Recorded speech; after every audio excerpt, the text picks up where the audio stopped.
लिए है, सबकी सलामती के लिए। और उसके साथ तो कीमती दुआ ये है कि अपने माँ बाप के लिए दुआ कीजिए कि परवरदिगार के बिल्कुल सामने हजरत हबीब का ऑर्डर हबीब जाओ तुम्हारा दोस्त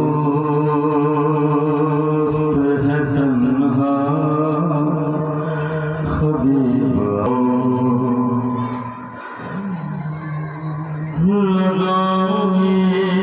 से भी अंदाज मेरी गुर्बत के मेरी गुर्बत के जहाँ अली लिखे था वहाँ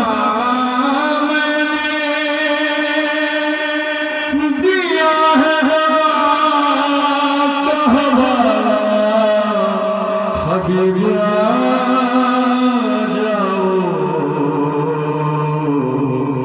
तुम्हारा दोस्त है तन्हा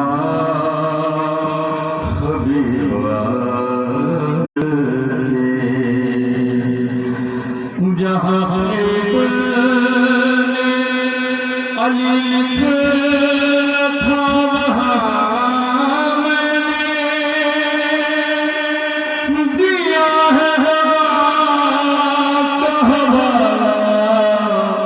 हबीब